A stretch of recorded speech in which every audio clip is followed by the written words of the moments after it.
All right. Well, Zombie Up sat back down just as we're coming back and getting into the game.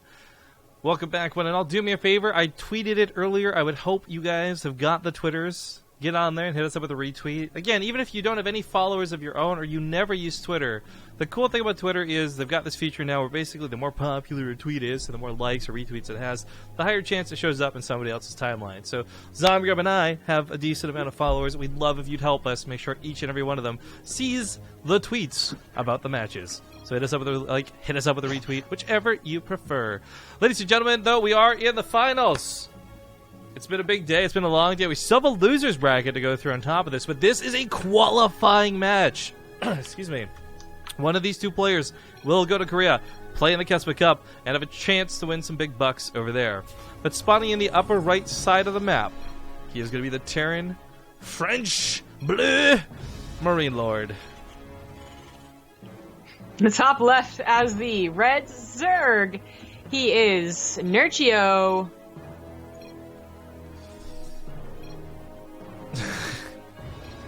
Wow.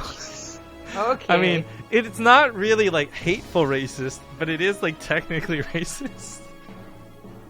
I guess it's stereotyping is what it is. Oh boy, this is a WCS event. They will wreck you. Some pretty big things happened though while we were on break, and to talk more. Well, first off, WCS would wreck you. To talk more specifically, losers bracket matches being determined.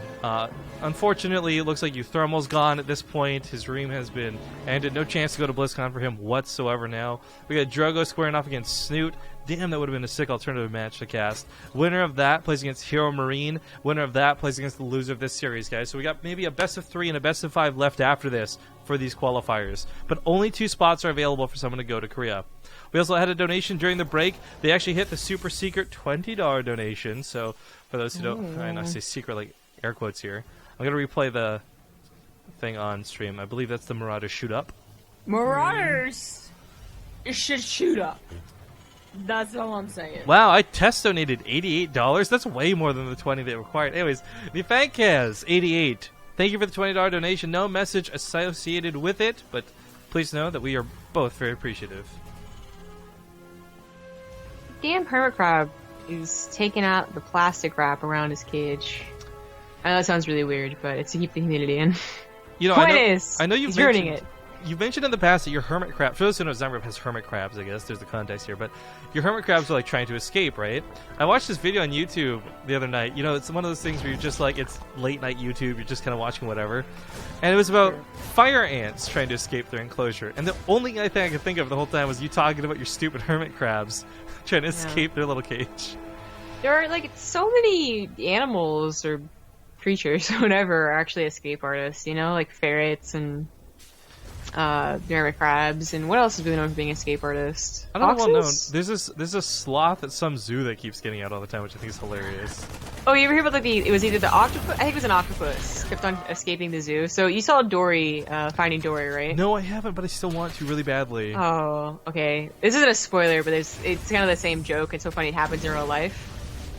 But in real life, they actually have this stupid octopus that would escape their notice and would actually like go to the other fish tanks and eat the fish and stuff. I've heard about this. Well, it learned like the pattern of the patrols, so it would actually like try and escape in a very smart manner. So those damn things, man. Well, Yo, did you this know? Is old school. Okay, fastest how Liberators, but this is not like a map that's conducive for it. There's not a lot of space to abuse the range, so I'm curious whether this will work or not. Last point to make on the octopus thing before we have to focus on the game. Did you know octopus are also like one of the only animals that you have to legally, what's it called, sedate to do operations on them? Because their brain function, they're classified as like smart enough animals that they'll feel and understand the pain too much. So you have to sedate them.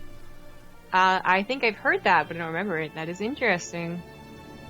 They're weird. They make me believe in that one theory that like there used to be a world before ours, and they're like the leftover remnants. You know? Maybe.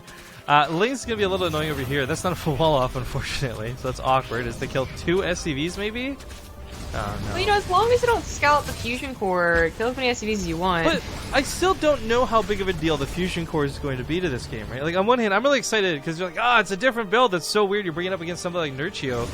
But this is not a map that has a lot of area you can abuse that range for. You think back to Dust Towers and the other maps, it was really obvious. But over here, there's like one space maybe here.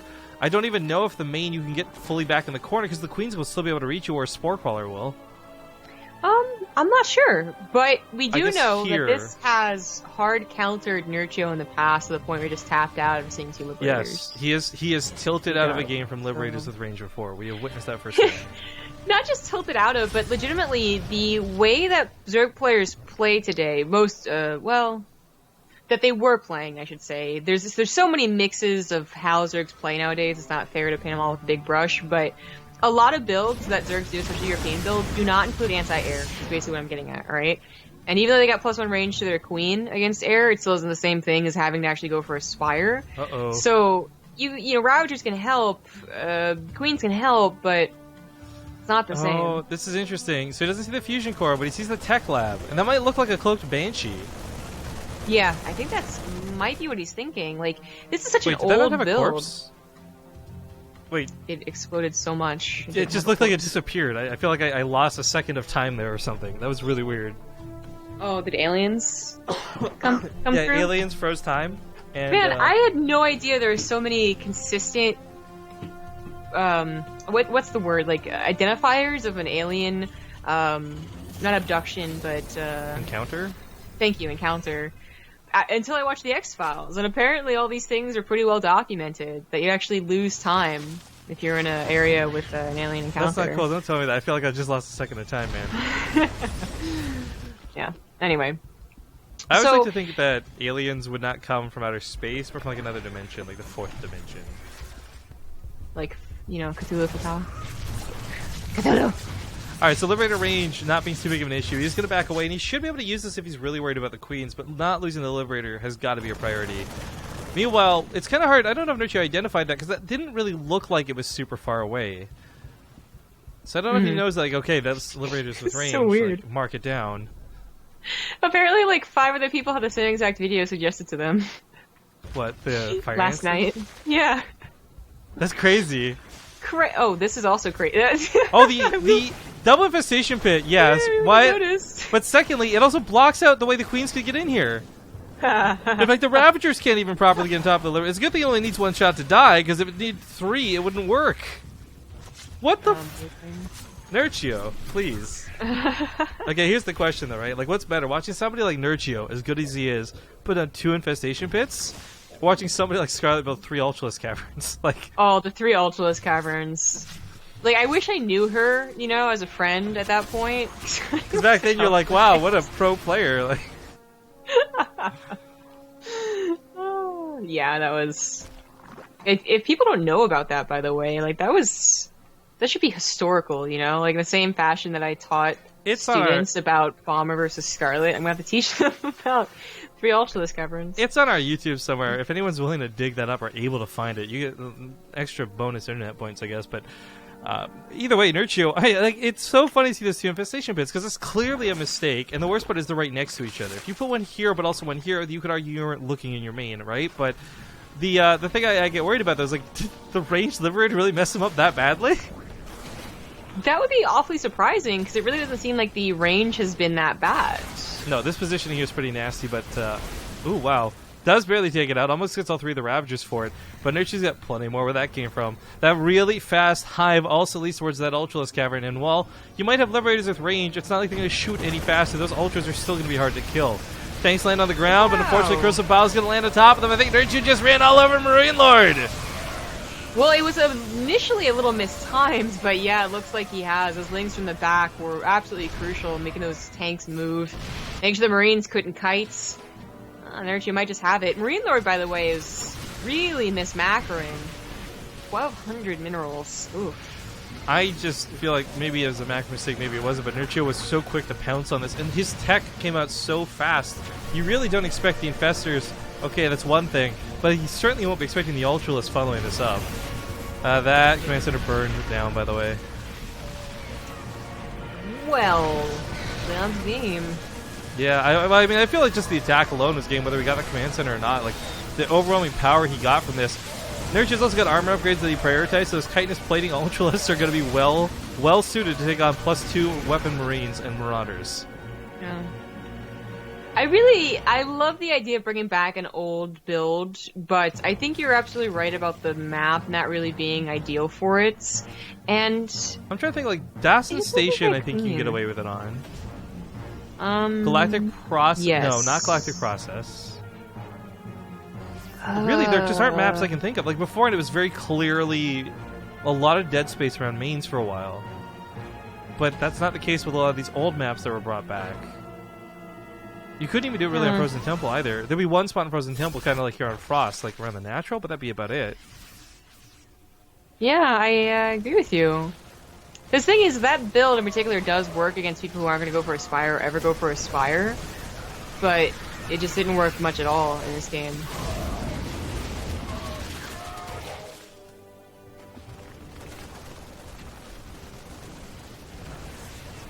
Well, jobs do get cleaned up pretty quickly. Corrosive Biles and the Fungals kill the tanks and the medevacs. All kinds of no good here for MarineLorD. I think it's Savamal. Is that how you say it in French? I'm doing badly.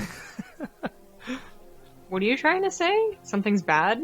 Like if you ask like how you doing, you're like, I'm not doing so great. Oh, like, Che Mal? Yeah. Yeah, just very bad. That is what he's feeling right now. Okay. Liberators get taken out, man. GG gets called. Nerchio takes that first game. I do want to go back to what we were saying and not make it look like we're trying to make excuses for him. I love the idea of trying something different versus Nerchio, a guy who is somewhat unbeatable in some instances, to try and shake it up, go for that Liberator range. I like the idea. The execution just wasn't there and the map choice wasn't conducive for it, I feel. Worker Ronin hit us up with a 2-month resub, says secondary account sub hype. Ace Cape for everyone. Uh-oh, dude, don't do that. People are going to know we start paying people to bot their accounts so they can just multiple sub to the channel so it looks like we're more popular than we are, okay? So please don't make that public when you resub like that, man. If you tell other people that you also have 100 other things, they'll make it very clear that we bought subscribers. Along with all these view bots that are watching right now. Not cool, dude. It's true. And I guess like there's gonna be one person who watches this that thinks I'm being serious and doesn't understand sarcasm. We'll make it clear we don't view bot and we don't buy subscribers. It's like it's so frustrating knowing that there is that one guy who's either toxic enough to try and run with that or dumb enough to believe it. But you have 5,000 people tuning in. There's statistically one or two of those guys here today.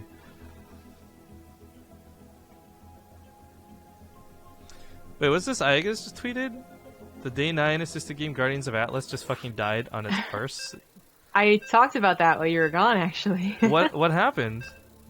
I saw the preview for it. It looked interesting. Publishers Atlas announced that they couldn't back it anymore. Is that why Day 9 like bailed? Like you knew it was coming? Maybe, I don't know. I mean, from the get-go, right, for like the last year or two, people have known that they had design philosophy differences, and then when he left, it was just like everyone assumed either he was just done, like his job was over, or it just didn't go that well. I just thought it was silly. You had such a big figure like Day 9. They did so much beta testing, but there was no publicity for it. Like, you would see people like Sasquatch tweet, like Sasquatch of all people tweet, like, just tried the beta. It was really fun. Like, okay, cool. Tell us anything about it. Like, yeah, it was really weird. The only thing I saw was they did get Grubby to stream it. So you know, I bet. They had the open beta weekend like 1 or 2 weekends ago, and it probably just had such low people involved that they were like, no, this isn't worth it. They had an open beta weekend? That's my point, right? Exactly. I had people message me asking me to stream it, and I was like, I don't know what this fucking game is. I know nothing about this because you guys have done a terrible job marketing it, so I'm not going to stream it. Wow. That sucks. It looked nice. It did. I finally saw videos for it after the open beta weekend or whatever, and I thought it looked good. Mm-hmm. That's a shame. Well, hopefully maybe someone else can pick it up. I mean, the data and stuff's all there, but it might come down to legalities and stuff. Anyway, whatever. Anyways, guys, we're focused on StarCraft 2, the best 1v1 game there is that is actually alive, despite rumors of its deadness. Oh, I can't transition out of that. Spawning in the bottom right side of the map, he is down 1 game in this best of 5. It's the Red Terran MarineLorD. The top left has the blue Zerg. He's Nerchio. By the way, King Sejong, actually, just looking at it, would be a map I think ranged Liberators could be used on very well. primarily for the natural, but there's actually some space in the main you could work with. Yeah, that's a decent point. It's unfortunate, though, because I feel like that probably failed so badly he won't try it again. Yeah. Yeah, well, it is a dedicated build, so even back when it was used fairly often, like it was a thing to do, Bunny made it pretty popular, it still had a potential to just not do anything, and then you would straight up lose after. It puts a lot of minerals and gas into tech that you won't be using for a long time after the initial harassment. By the way, there's a reason it was called the Bunny build, guys, by not just Nathanius, but literally everybody else. I do want to talk a little bit about going to the KeSPA Cup for a moment, though, before the game shapes up too much. And it occurs to me how cool it is that one of these two could be the ones to do it. Because on one side of it, you've got Nerchio, who was the first player to kill Beyond in any tournament in Legacy of the Void. Koreans couldn't touch him, but Nerchio beat him, right? On the other hand, you got MarineLorD, who pulled off that insane all-kill during Nation War Season 3 or 2 or whatever, and he killed like Innovation, he all-killed the Korean team. It's actually crazy to consider, but both of these two actually have the potential to do well in the KeSPA Cup, regardless of who goes there. You know, I think, actually, I would say Nerchio has a little bit of a better chance, even. And this goes back to our point of view of the Korean Zergs being worse than foreign Zerg, right? Yes. I don't remember how many Zergs got through the Korean side. And it was the Korean side, despite being a global qualifier. Let's be real here. I was gonna look it up, but too many clicks. Too many clicks. Okay, I got there. Global qualifier. 3 Zerg. Oh, this is like super balanced. Holy shit. 3 Protoss, 2 Terran, and 3 Zerg. Who are the 2 Terran? Beyond and... Take a guess. Innovation? Nope. TY. Oh, okay, TY's pretty good too. I would have actually said Maru next, but yeah, TY makes more sense. The rando that got through was Pet. That was fun. I know a lot of people hype Pet. I've never really been on the Pet hype train. I don't think anyone's really hyped Pet. The entire live reports are just like, I can't believe he lost to this guy. The Dark lost to him. I don't know. I'm going off of my experience in Twitch chat. I don't spend much time with Team Yeah, Pet definitely shouldn't have won against Dark, but he had like a easier round, I suppose. This was probably the easiest bracket. I think it'd be really cool to see Nerchio over there. Obviously, one of these two will go through, and there's a chance they play in the losers bracket again with Snoot and others contending it with MarineLorD down, or Hero Marine down there. But I think these two, actually, if, like, let's say Nerchio won Hero and MarineLorD won in the losers bracket, that would probably be the best foreigner setup, with maybe Snoot being there for that second place thing, too. Because Snoot, he plays Snoot plays really well at live events, better than he does offline. And then, it's, like, inconsistent is the other problem. By the way, when you said that TLO reported about the anger, I thought that Snoot had lost, but no, he's still in it. No, I think he's just like, I won that game, but fucking depths, you know? Like, I know I feel that way when you like win a game, it's really hard fought, and you're like, Blink Stalkers are so cool, I'm so glad they exist. I know I won the game, but give me a sec, guys. It's like, ugh. 8 Marines unloading to the backside. I guess for him, doesn't quite know the rocks are already down, but he'll find out in just a moment's time. Even just cleaning up creeps probably a good idea too. Wow, I really feel like MarineLorD does not feel confident in a normal game against Nerchio. He's not just going for a Hellbat all-in. As you can see, he's got Stim. He's going to wait for combat shields. He's hit all the Hellions in the main base, and this is just... We see this once before, maybe from MarineLorD, maybe from Uthermal, I can't remember, but this is a very wonky build, not used very often. Okay, I think this could be really cool, though. Because it is wonky, there's that element of surprise. And the element of surprise in StarCraft 2 is actually a pretty big deal. But further by the fact that there's Banelings with this, if the Hellbats do this correctly, they'll soak all the Banelings, and the Marine should be somewhat untouched behind it. Hell, I would actually really love if we put majority of the Hellbats on the front line, they soaked all the Banelings, but even just like one Hellbat was left in the back on purpose to deal with the Lings afterwards, so the Marines only have to like one-shot each of the Lings. At this point, Nerchio is probably wondering why that army was so small with the Marines. Yeah, now he knows. So be aware, more Banelings morphing in, but I mean, what can he really do? He doesn't have speed for this. A lot of the creep was cleaned up, but there's still quite a bit of it here on the front lines. And that focus fire on the Banelings might come into play. Soaks up a lot with those Hellbats. And this doesn't look good for Nerchio. This blitz of an attack maybe just worked. Yeah. What I really feel this abuses, besides the, contentness of a lot of Zergs at this point in the game, is also Nerchio's lack of scouting. Nerchio, I talked about this before. Oh, yeah. He's smart. He can usually figure things out based off one thing or the other, but sometimes he can't, and he won't get Overlord speed to scout. That's a good point. So very unfortunate for him to take a loss like that, but that ties it up 1-1. We're going to go to commercial break, guys. Just 2 minutes. Don't go anywhere. We'll see you soon with game number 3. Hey, everybody. You haven't missed anything. We're in the lobby waiting. Excuse me. Just go to the game screen. Screw it. You don't need to see my ugly mug. Plus, this lets me make weird faces as I stretch. Yeah! Oh, yeah.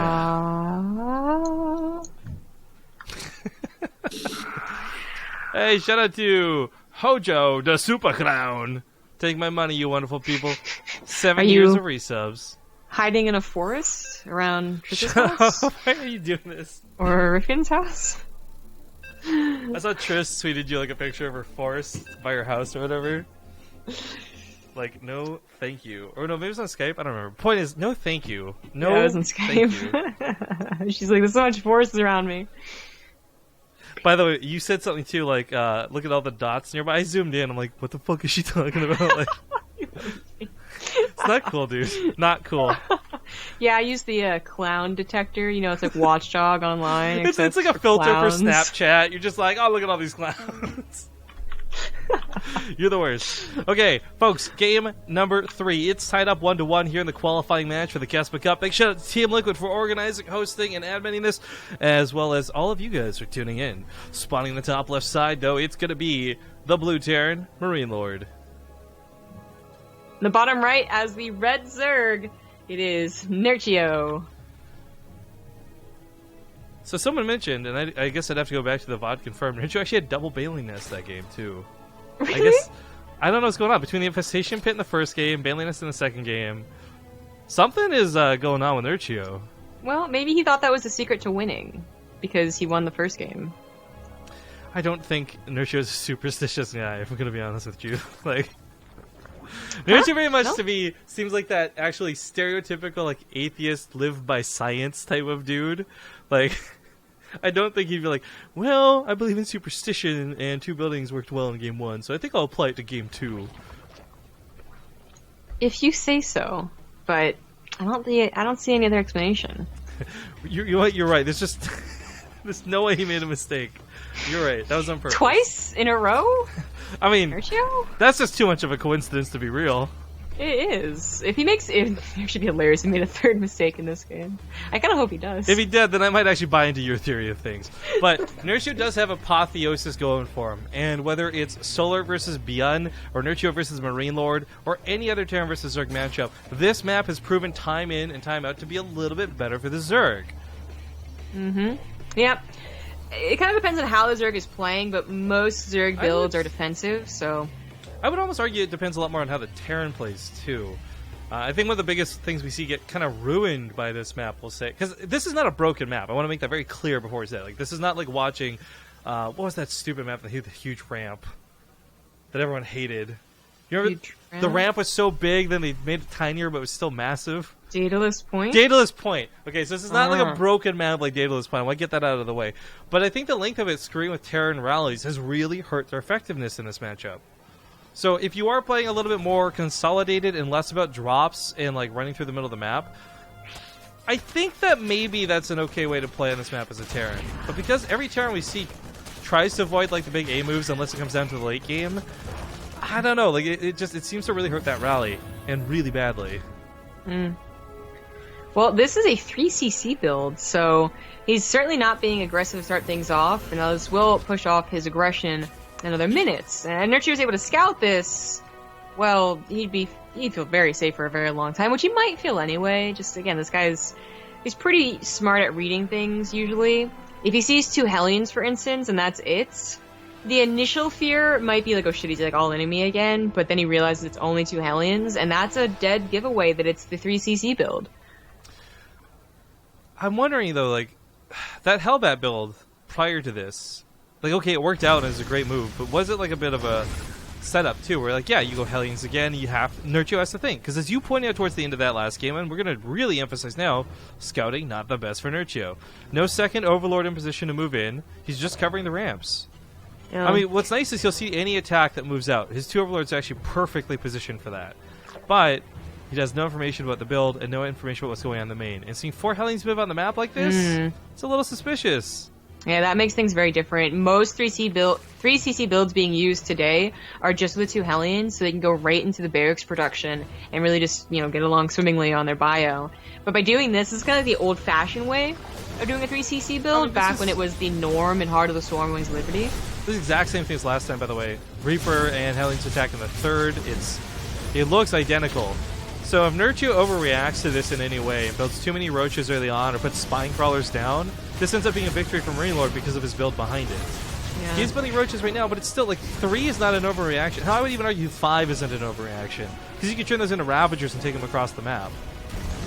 Oh, nice I would shot, Link. say he might have not wanted to go for roaches to begin with. Hello. Which we'll never know if that was, the case or not, but it's already changed up things. You want to get some larva with that first blast in the Hellion too. It's kind of cool. Messes up that shot, so unfortunately doesn't get that many drone kills. Probably could have gotten 2 more with that, but 3's still not the worst thing. More Hellions just running around the map.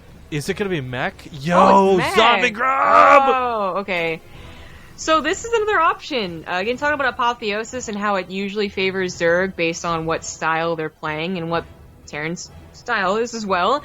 Mech actually can benefit from Apotheosis in the same way that, it's a big map, it's not big left to right, so you can respond easier to your bases, and the bases aren't that far away.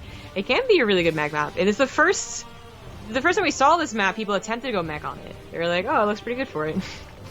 So I mean, I really like the idea of mech. We actually saw, when Euthermo was doing the unsieged tanks, and you throw in a couple Thors, you can fight what what Zerg throws at you. But my concern is this is like mech against somebody like Nerchio.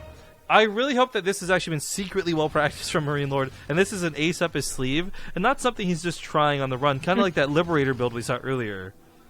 The Liberator build felt it's not unpracticed, because I guarantee you he did that when it was popular. It's been a long time. I feel like it's better to see that it was not thought out, and that just brings me back to the whole thing where I really did not agree with the map choice to match with that build. Mm-hmm. I think the same thing might have been said about mech, because MarineLorD was, of course, like everyone else, going mech occasionally Heart of the Swarm, but I know MarineLorD's gone for mech in Legacy of the Void multiple times. He was always one of those players that could do it. I mean, even Euthermal threw it out once or twice, a couple other notable Terrans too, of course, but MarineLorD has done it, so it's not like he's shaking off the cobwebs here and he doesn't know what to do, but... So many Hellions. The Thors coming out first are a bit of a problem. There's not enough tanks to deal with the roaches comfortably. There's no medevacs to shuffle them around. The depots get raised at the very last second. That's very close on timing, but this third still might be in trouble. Yeah, at least it's SCVs, but not so bad. 11? 11. Yeah. 11 will have to lift up the command center too, most likely. Mm-hmm. Very small attack that gave Nerchio a lot of information. 11 SCVs, but information about the mech build, the mech type of build as well. Of course, he sees the siege tanks, and now you can feel comfortable knowing just about what to do. If otherwise he thinks it's like a starport build or a starport mech or something like that, it could be a different response. The response to this, though, is actually going 8 Overlords. Drop Overlords. That's a lot of drops. But it can really tear a mech player apart, especially in the early game when they don't have a lot of units. This is actually, so we talk about like old school, right? This is another old school move. This is what people used to do in HOTS because it's the only way to deal with mech. Yo, oh my god. No, can I tell you, I remember in Wings of Liberty, Go for it, girl. Thank you. It was a very good way of dealing with it because you would drop on the tanks and the Hellions would be no good. But then Hellbats were introduced. I remember playing mech as Heart of the Storm released, and this guy tried to drop roaches on me with Hellbats, all covering my tanks, and they just died. And he was like, "Oh, that wasn't so good, was it?" This would be so sick. If these Thors were in position, their new damage and range could shoot down several of these Overlords before they even unloaded. But he's not going to be in position for this. There's also a small attack, possibly set up on the side. All these roaches walking down the right side of the map. They respond to the Hellions and deal with those pretty quickly, so no kills on this side, but the big drop coming to the main. Hellbat's not in position. Hellions, Thors, nothing's up here. I really like that he hit the Overlords too with those Hellions on the left side. Oh, well, there's a little bit of the anti-air you're talking about, but everything's already been unloaded. Now, everything's unloaded in a line, so the Thors just punch through them. Yeah, it's not being overwhelmed, and it's not tearing anything down either. In fact, this front is door. a failure so far. Front there door we go, problems. there's the rest of the supply. I think MarineLorD's going to handle this, though. He hasn't lost that many SCVs, and we've talked about this before, but the argument of you don't need as many SCVs playing mech normally. I mean, it's still important to have workers, it's still very important to have income, but it's not as big a priority as producing 18, 9, whatever Marines at a time. But yeah, this is going to cost him probably close to 20 workers by the time it's all said and done, maybe a little bit more, but it looks like he's mostly held. And for Nerchio, okay, he remaxes a lot more roaches, but he's not getting really cost-effective trades. Uh-oh, that turret only give a little bit of vision. That's bad. Yeah. He just scan elsewhere, so I wasn't checking over here. Thor's gonna go down. I mean, this all took away from MarineLorD's army. Initially, it looked like it wasn't, and that was pretty bad. You know, it didn't take away production, you had army. Didn't take away Thanks SCVs. Around. Keep that Thor alive! Now it's taken a couple of SCVs and a handful of units with it. Was it effective enough, though? Like, I actually don't know. Nerchio on 4 bases is a good economy to replenish everything, but it's basic units. Right, and it's interesting to look at the resources lost, because it's still hard to say, like, okay, that was a definitively good versus bad fight for either player. MarineLorD responded well, Nerchio didn't get that many kills. So a weak attack, a bad defense, either way, both players deflect. As we come in for round 2, though, there are less Thors, and I want to point out, like, well, tanks are certainly cool against roaches, and that's what you think and fantasize about for having defense. I think at the end of the day, those Thors getting those hits were a little bit underappreciated for how good they are at tearing down roaches. But Nerchio really just trying to get distraction tactics going on. I'm really looking for an overwhelming fight. Which probably good. This is bad. Roaches. I wonder if the MarineLorD's upgrades are super good. He pulled too much away. He pulled too much away from the gold base. He's gonna lose it. It looked well. You know, he could just pull the SUVs, but you're right. Yeah, he did pull away too much. Thor's also blocking the ramp, preventing reinforcements. Some control from MarineLorD certainly necessary. The command center should get saved, but 19 SCVs is that's a lot. That's a whole heck of a lot. Yo, if these are the new tanks, this game would be over. Right? Nerchio would be so dead. Well, that's the thing, though. They're not the new tanks. Not just yet, at least, unfortunately, for MarineLorD. The Burrowed Roaches are a clever tactic. I like this. Kind of a bit of a homage to Bly. He was one of the only guys who would use these regularly to take on things like tanks and whatnot. MarineLorD's detection is a little bit waning and lacking, and that's, I think, a big part of why he's gotten away with so much of this. Turrets in the mineral lines, but that's pretty much it. Yeah. Well, it seems like Nerchio's chipping away here, but you can never underestimate the power of a big mech army. So MarineLorD's not going to get maxed out anytime soon. So I don't think he'll have a good enough army to do anything with it. But it's like, okay, you underestimate it once and these are your army. You will need the higher tech units. Like Broodlords, for instance, which he seems to be getting up to. Well, that's what I'm finding interesting. Like, what will it be? Because Thors are actually not too bad at dealing with Broodlords if there's enough of them. Problem is, there's really not enough of them. SCVs have pulled with the army, can keep repairing a lot of it too, and he keeps pushing. I mean, home base has been stabilized, but I don't think it's about macro anymore. It is just all in at a MarineLorD to win this game. Yeah.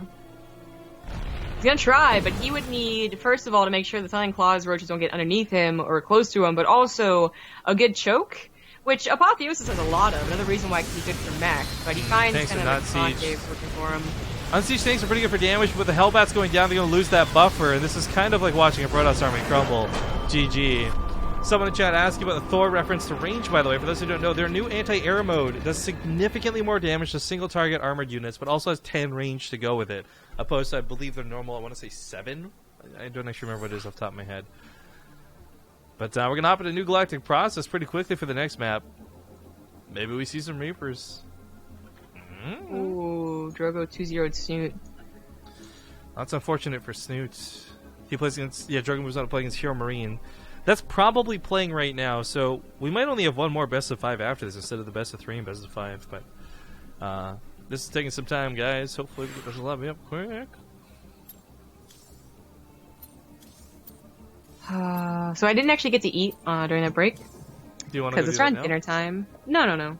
But it's around dinner time, so usually I have to wait for my mom to make dinner or whatever else we're doing. Your handicap is at 50%. I think you're gonna lose. I think that Nerchio needs my handicap at 50% because I picked Protoss. Oh, okay, never mind. They swapped. But my dad ordered Chinese food.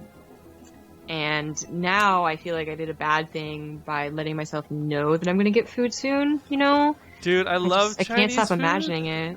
I actually ended up getting sushi. But still. Yo, okay, so I met this girl at the stream thing that we did, right? If you guys saw it last weekend, I was over at Stacy Roy's and we did like weird drinks, hot dogs, all these other things. But this girl I was sitting with there, and this isn't like a cutesy story, so don't get too excited, guys.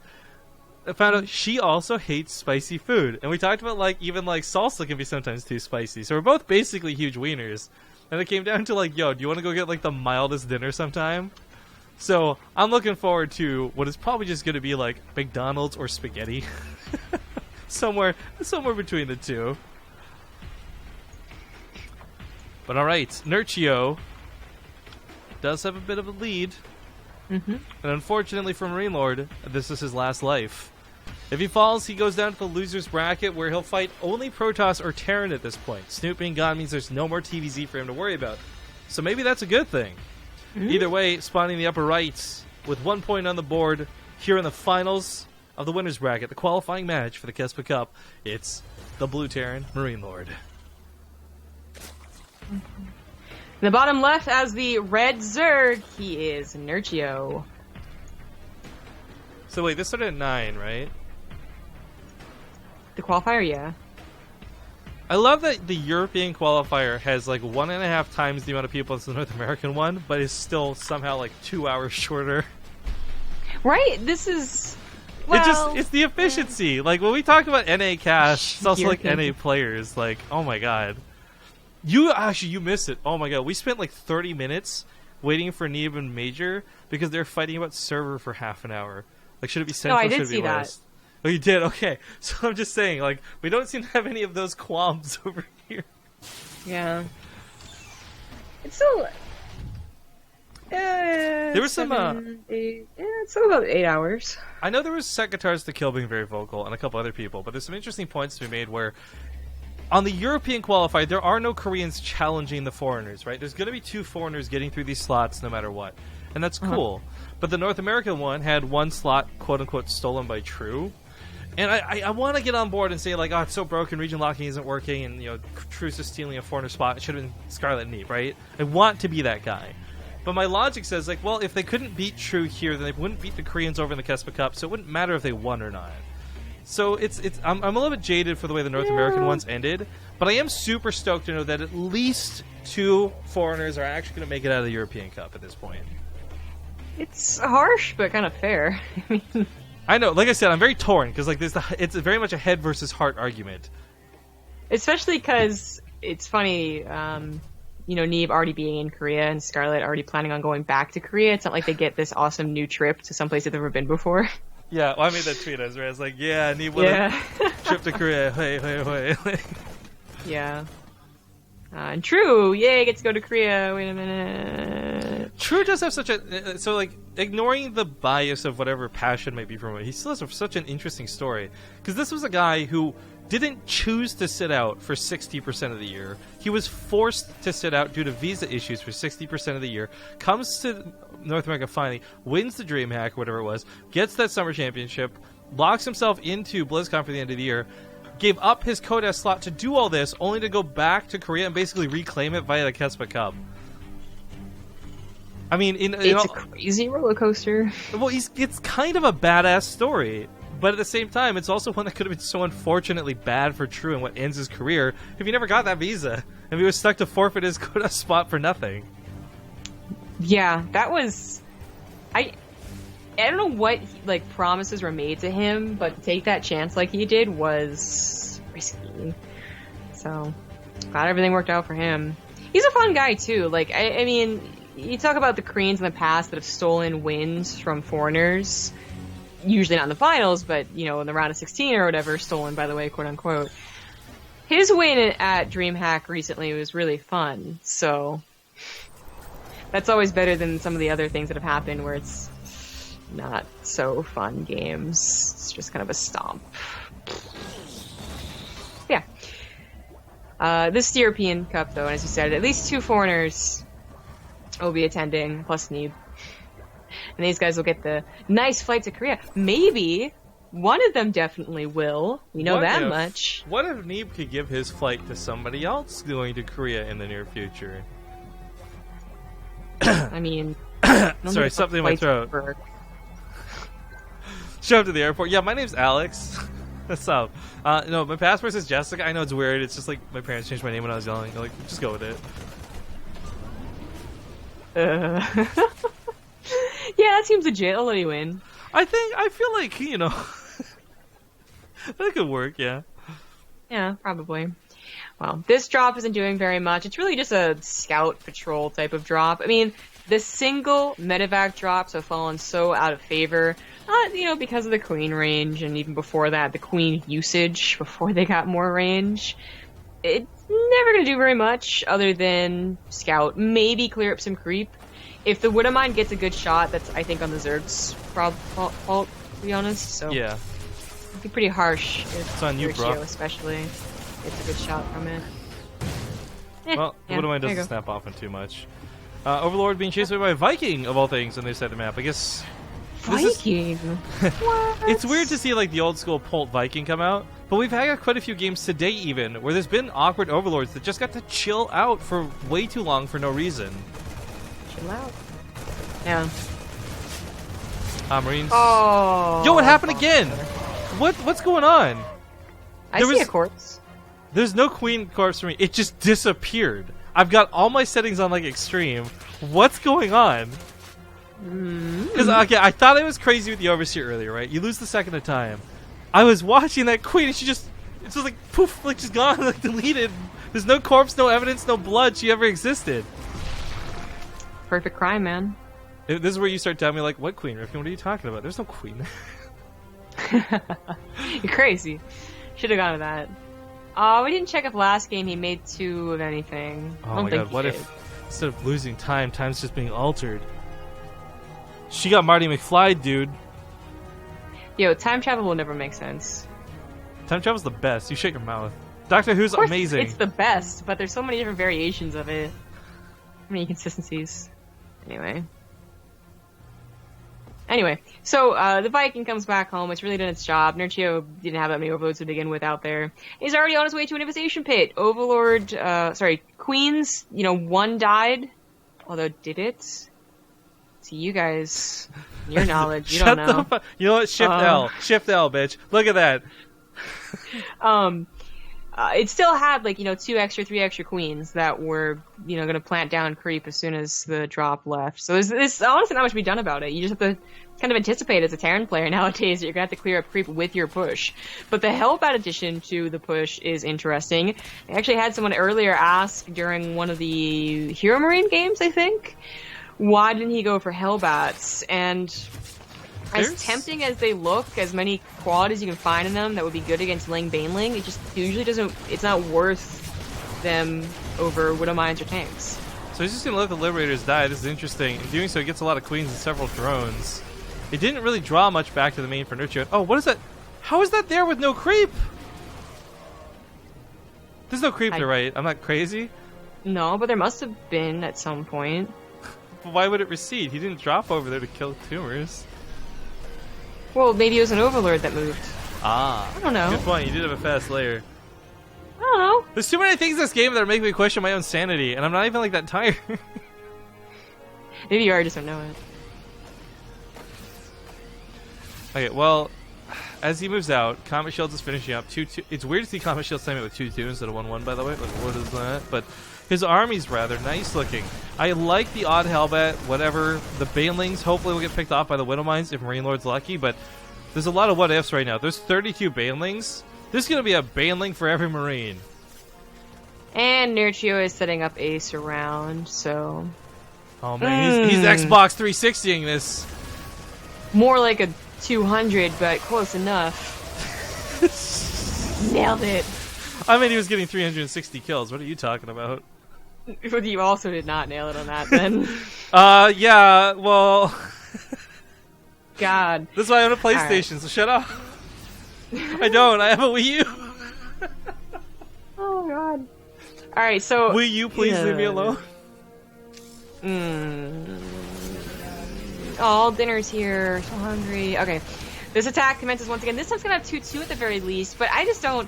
Like, okay, I don't know how Hero Marine took that engagement on King Sejong back when they played against Nerchio. Remember? It was like the same type of surround, and he ended up winning. I guess because he was pre-spread and he had a almost maxed out army with Marauders. That might be the difference here, is this is not a maxed out army situation, but Nerchio is so good at getting these surrounds, not letting the Terrans split and kite and, you know, focus fire on something, not letting them abuse the ramps, which MarineLorD really needs to do.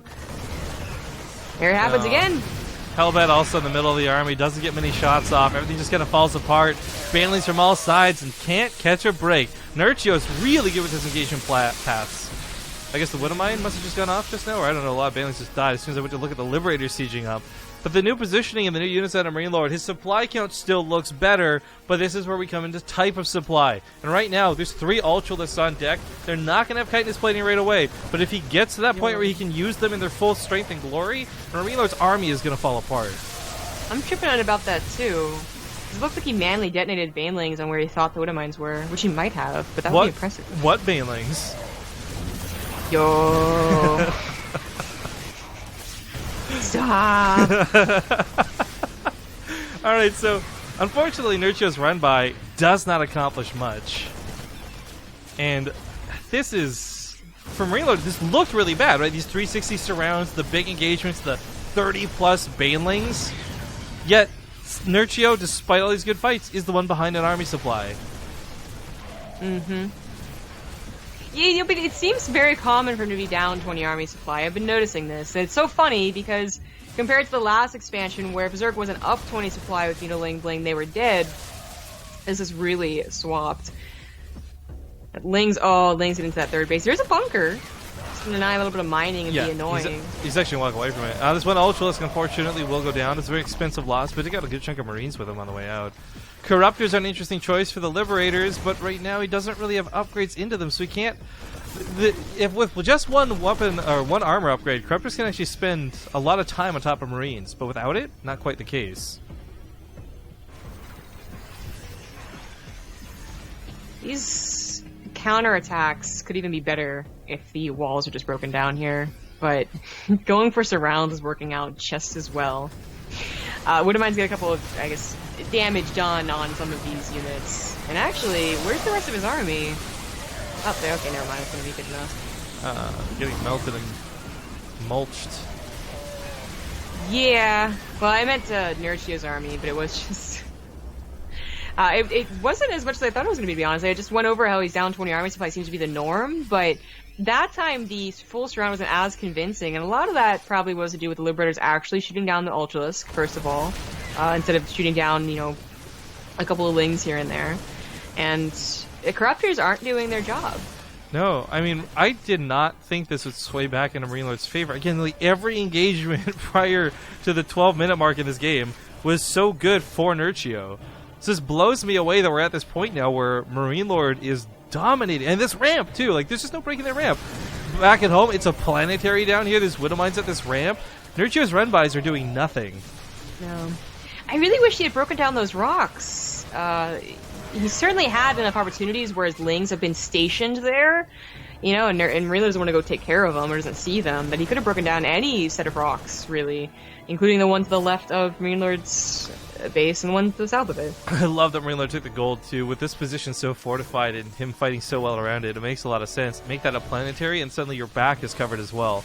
But most interesting is the Ghost Academy got slapped down. He's not making ghosts just yet, but I mean, he's got all the tools, the money, and the means necessary to deal with what Nerchio's throwing at him. Nerchio just really needs to get maxed out. I really feel for the lack of support for the Ultralisk here. So my concern is if Nerchio takes a second to breathe, back away and max out, that also lets MarineLorD push forward. So it's an unfortunate situation where he can't do what he needs to do. Yeah, of course. That's the whole thing, is that MarineLorD's not letting him take a breath and max out. And it's not like he can give up this base super easily. If he does have to, as long as he saves the army, that might be okay, because he has another base already mining, but it's definitely not ideal. But he really, I think, needs more support for these Ultralisks. Anytime the Liberators get shots on the Ultralisk is almost, you know, it's not like it's not supposed to happen, but you hope that it doesn't as the Zerg player. So there's two problems when it comes to dealing with the Liberators. One is the anti-air's not there. The Widow Mines, the Marines are pushing back the Corruptors. And there's maybe even a little bit of a question for detection. I'm wondering if like fungal growths would be the answer here. Because if you can hold that bio-army in place, then the Corruptors have nothing shooting them back. The Ultras might sacrifice 1 or 2 to kill all the Marines, but if all the Marines are down, Liberators get taken care of by the Corruptors. But either way, Nerchio, he's chosen to go for a counterattack instead. As we see, Bio's not cutting it. He needs to save at least 4 of these I think he's gotten stuck bound in the same hotkeys, so now he's fixed it. 3 Ultras going to buy time, 4 going to be able to escape. They took away a chunk of the army, but about similar to what Nerchio gave away too, so I'm not sure he's able to do this up super easily. Widow Mines did a fair amount of damage. Yeah, and Liberator shots also hurting these Ultras pretty badly. Nerchio's running low on everything. He is. GG. Well, no GG, because it's Nerchio. Well, and before people like throw hullabaloo, Nerchio almost never GGs, and it's not because he's being crude, he just doesn't. Anyways, MarineLorD ties it up 2-2. Speaking of 2 minutes of commercials. We'll see you guys for game number 5.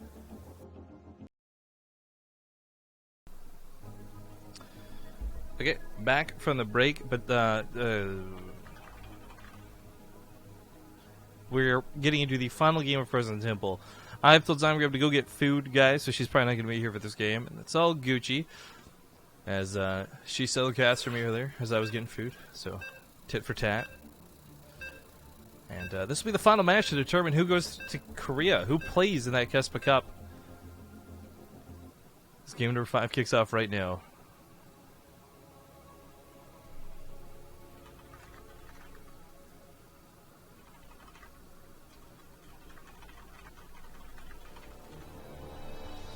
But just one sec, because I got to fix some stuff on my end, guys. So just uno momento.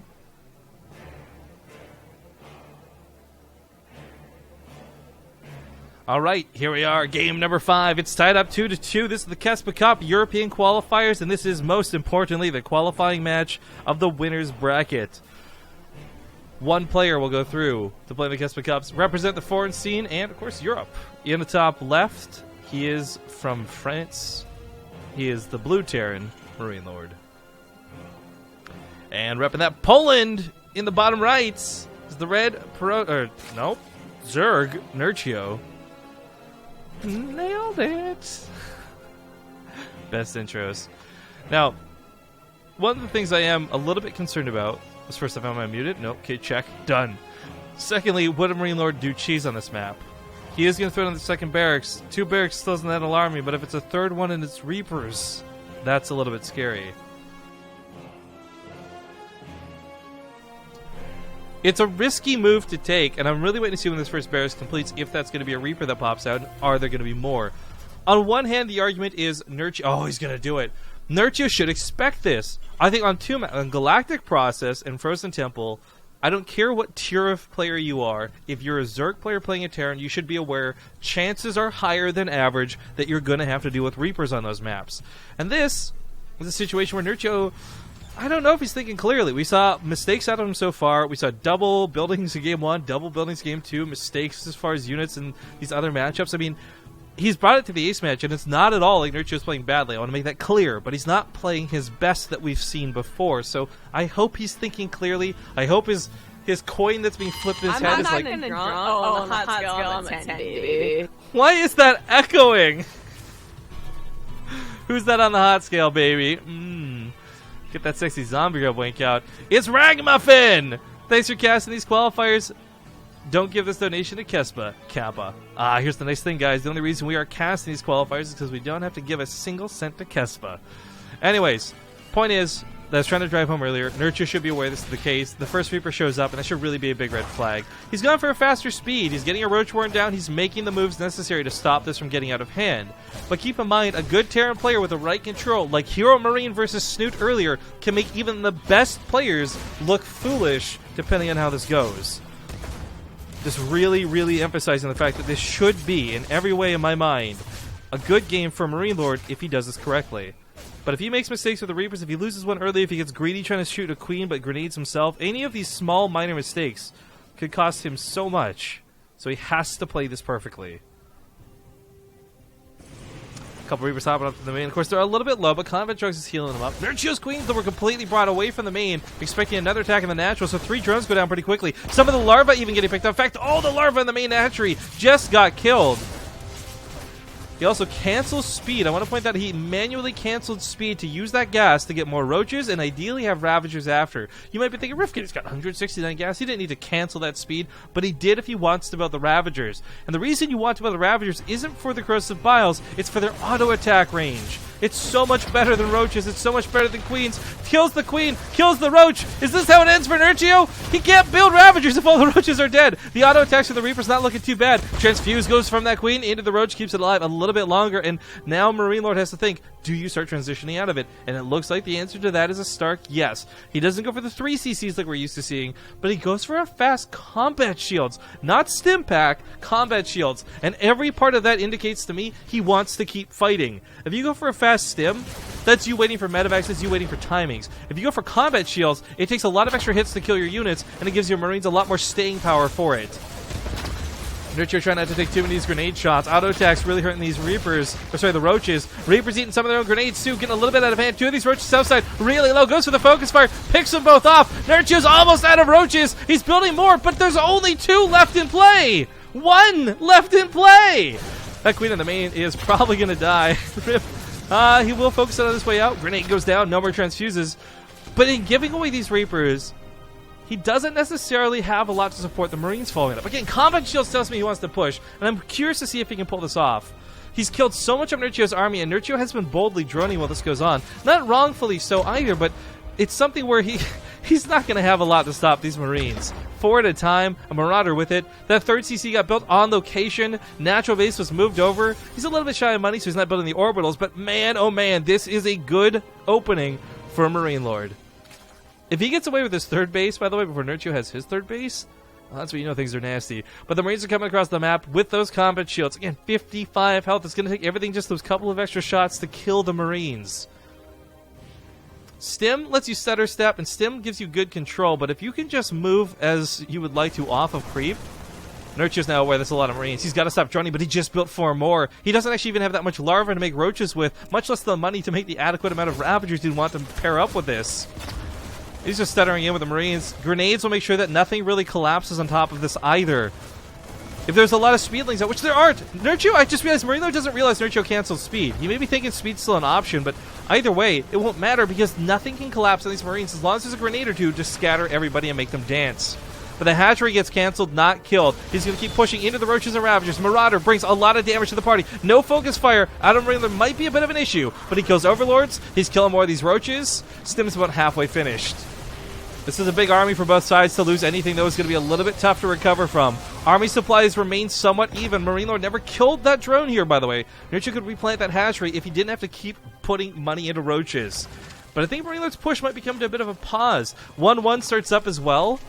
And that starport's only just started, so there's not going to be medevacs or liberators or anything to really assist us for some time. Focus is down that Ravager pretty quick, though. Roaches getting focus fired down as well. Nerchio's left with a spine crawler. Funny enough, Marines can't really fight that spine crawler, but the fight against the Roaches, no problemo. Last Queen, alive, standing on the front lines. I gotta say that Marauder, by the way, doesn't have a lot of kills racked up on it, but he's done a lot of damage this game, too. And this is all without Stim. Keep in mind, guys, you take the control of somebody with Stim, it's worse. Nerchio's rallying Overlords to the middle of the map. Another one gets picked off. That's gonna be his 3rd Overlord dead, unnecessarily, entirely, and unfortunately. But Stim finishes up in 10 seconds. The damage is going to be tough. Yeah, he'll stim his units. He'll take a little bit of health loss for it, but he'll get on top of these units so much easier. He'll fire so much faster. But he may have lost too much already before Stim finished. Starts backing away from this. Keep in mind, MarineLorD is up to 55 workers and 3 times mules. He's on 3,000 minerals per minute income. Nerchio not even at 2K. His worker count suffered because he had to build so many Roaches. He's immediately identified that he's got a bit of breathing room, so he starts putting into drones, and more drones. Another Overlord falls in the middle of the map, and that supply blocks Nerchio. And I'm going to take a moment to breathe. MarineLorD really just not letting up on the action for almost 7 minutes straight. But at this rate, MarineLorD looks to be the one going to the KeSPA Cup. It's still too early to call, and we'll see what happens next, but this is a good game for him so far. No doubt about it.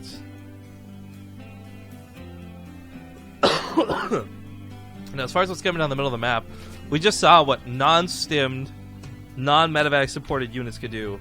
Now we're going to get a good look at medevac support with this army. He fights in a choke on the ramp, and maybe that doesn't look so good at first, but the roaches get absolutely melted, shredded, and torn to bits. That 1-1 upgrade, just so good for the bio. Spine Crawler is the last thing standing as Nerchio pulls back. Even the creep tumor's getting cleaned up at this point.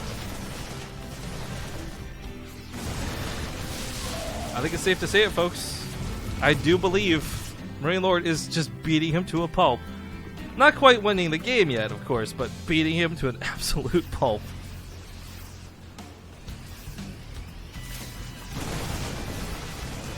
Ah, there's a siege tank. Hello, friend. As if the roaches didn't have enough problems. Things just keep getting worse for poor Nerchio. Medevac's keeping those Marines alive. That stim being healed up very quickly. Tank in its first shot off. Third base could be attacked. He really wants to just win the army game. Ha ha ha ha! No GG, just a sinister laugh as Nerchio taps out. MarineLorD secures the first place spot and will be going through to Korea to kill some more Koreans. Welcome back, Zombie Grub. Hi.